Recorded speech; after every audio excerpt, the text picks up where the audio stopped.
It's the end of class and your lesson runs about 2 minutes short of the bell. But we teachers know that 2 minutes of unstructured time in a classroom feels like an eternity. So the question is, what do you do? How do you fill that time? Or better yet, how do you get better at avoiding this unstructured time of potential chaos? That's what we're talking about today.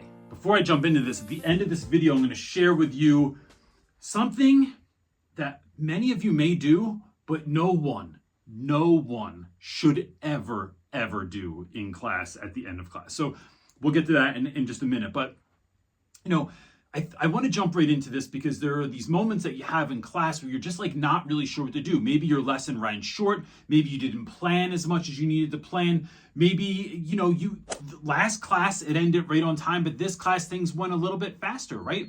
My first period always kind of I didn't have enough time. Then I kind of caught up, and then by my last period of the day, I always had this few minutes at least of unstructured time. And that's even when I knew what I was doing in the classroom. I had done it enough times to kind of get that feel of the classroom. It just happens sometimes. So today, let's talk about a few ways that you can kind of do that. So one, I want to talk about this idea of something you shouldn't do at the end of class. Now, this isn't the big never, but something you shouldn't do at the end of class is give kids things to remember. So instead, have students do this at the beginning of the class. So if you're talking about homework assignments, you have an announcement for a quiz or a test, you want to tell this to students on the front end because it's incredibly important.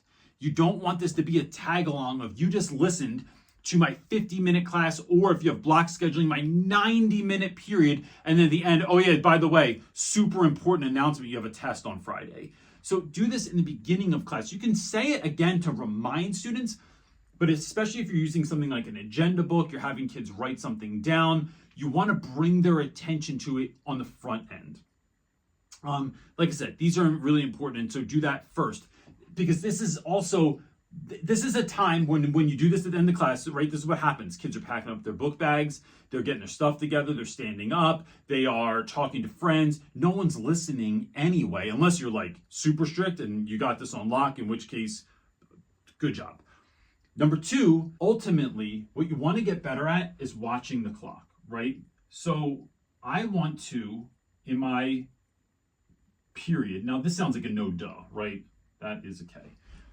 This sounds like a no duh, but it's not. It's really something that I think folks forget to do.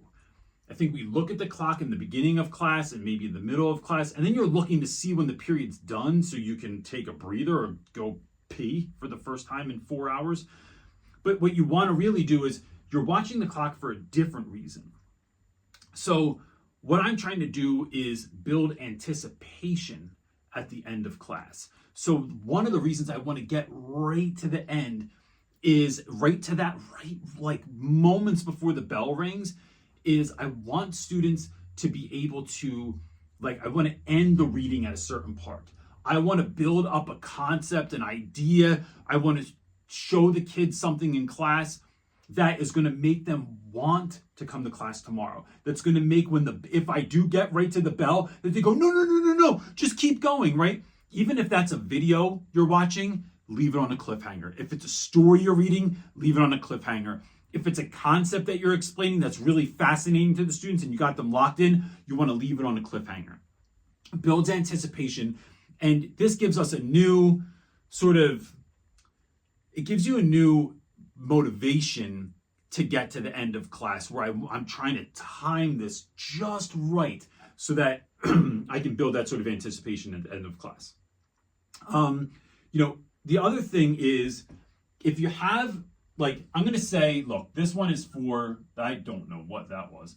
If you have 5 minutes or less, then what you want to do is if you have more than 5 minutes left, I'm going to say there needs to be some restructuring done in your class. So if you're ending class and the kids have more than 5 minutes, which in adult time, that doesn't sound like very much at all, right? Our students typically have, it's 3 to 5 minutes between periods, which is, not a lot of time when you're moving somewhere. It's not a lot of time when you have to make a quick copy, grab a cup of coffee and go to the bathroom. You're screwed. You cannot get that done. But in class, this feels enormous. So the question becomes, what do we do when we have that 5-minute period? Because, and I'll talk about this in a second, but just leaving kids to their own devices and letting them have that time may work for some of you, but it's not going to work for some of you. And I'm going to talk about how to deal with that in just a second. But one of the things that we do is if there's a bunch of questions, so let's say for my class, I'm doing journal entries, right? So I don't want journal entries to lose their luster. So these questions, or questions that students may have about homework, they had about something you watched yesterday, they had a question about anything. What we want to do is I build this anticipation up to the end of my class. So here's what this means. In the beginning of class, I have students do a journal entry every single day that ties what we're learning to their life, and it's usually a fun question. If students are answering a question like, tell about a time where you almost got caught, but you got away with it. Kids love asking this or answering this question. So I'll only have like 3 students because I can't spend my whole day like having kids talk about this. So I'll have students answer this question in the beginning. I'll take like 3 responses and then I'll say, listen, I want to hear from 1, 2, 3 more people at the end of the period, right? We can do more if we have time, but I'm going to build in time, right? Which I'm not really, if this is just if I fall short. I'm going to build in time at the end of the period because I want kids to think that I got this under control. That I got it on lock, right? And is that a lie? It is, but it's one that I can live with. So then at the end of the period, all right, listen, we finished. We only have 4 minutes left, right? But I want to hear these really great journal entries. And then if you've watched my other videos, you know that I play music over journal entries. We kill the lights at the end, and that's something else I'm going to talk about in a second. But you're creating this moment, and now everyone's locked in till the bell rings. And that can also build anticipation. Like, oh my God, Tim, you only have 30 seconds left. Like, hurry up, you got to finish up your story. That is something that kids are locked in because they're also not paying attention to you. They're paying attention to their friend, and they're listening to a story that they're involved in or excited to hear. The other thing is now this one can get a little tricky because I know teachers that have had some issues with this. I keep a box of questions in my classroom. It is a light bulb box that says box of questions on it. It has a little slit in the top and I tape it closed. This is for students that want to ask questions about anything in life. And when I say anything, I mean anything. Now, what some of you just may have heard is I will answer any question. I will not. There's all kinds of stuff in there that's like not appropriate for school, not appropriate for ages, not appropriate, not something I would want my children's teacher talking to them about in class, even if I liked and trusted that teacher. So, but it allows students to be curious. Some kids are going to put stuff in there that's wildly inappropriate. Here's the thing. They don't know what's in front of you. When you pull that question out, just go, oh, this isn't a good one for today. Or, oh, I'm not going to answer this one right now. Are you going to answer it ever? No, but you just put that one aside. Then find one that's a good fit, ask it, and then answer it. And so doing things like that really, really helps. And I think kids think of weird stuff. They want to know, what does the WD and WD-40 mean? And for those of you that don't know, it's water displacement. So that's a fun way. There's you can do games at the end of class. I have a whole video on this that I'll link in the description box below. Another thing that I think is a great question is asking students, listen, y'all, before you leave, and I always try and this is a moment where I sit down with the students. I want to sit in a desk. I'm not standing in front of everyone. I'll sometimes sit in the middle of class. Y'all, let me get your attention real quick. I want to ask you a question because I'm old. And y'all know I'm 47, so I'm basically, I could just I'm just gonna perish at any minute, which because kids think, 50, good Lord, you're like Yoda now. What is something that is cool right now that old people aren't in the know about? And this is a question kids love to answer, right? What is a trend that's on TikTok? My daughter and I were talking about some trend today that I can't even remember what it's called, but it's basically people displaying their maximalism, and I'm going to forget. If you know, put it in the comment section below, please. What's a new social media platform that comes out? What is something that's on TV, a movie, a video game, something that is in the anime world? Like, what is cool right now that I don't know about? And that is a great question to fill time with. And bonus, it lets you know more about your students, so then you can look into that thing and use it in your lessons. Another thing is Weird Friday, which is a whole nother video. I'll put that in the description box below as well, which is basically my attempt to expose my students to something weird and wonderful in the world that they may not know about. I started this before social media was even a thing. Like, Facebook was like not even cool yet, except if you were in college.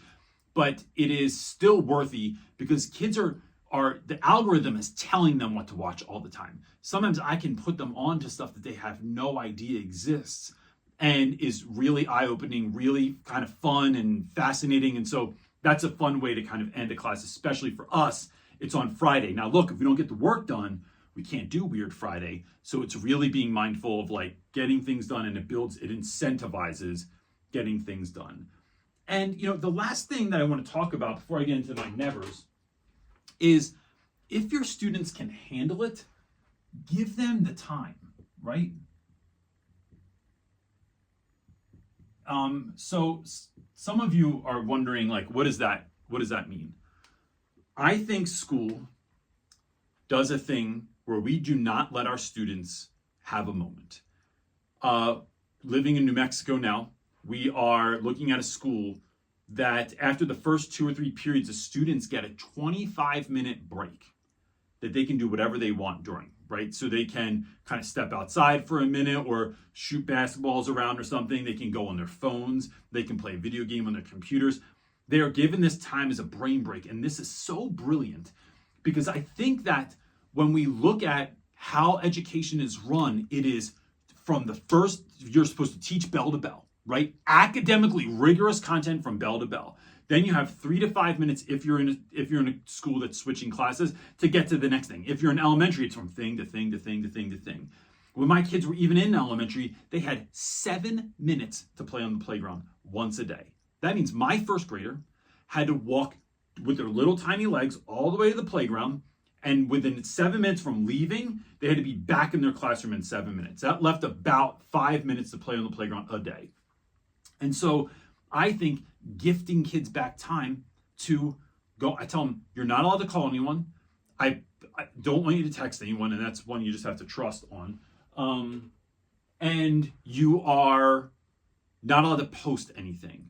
And that's a level of trust that I build with my students over time.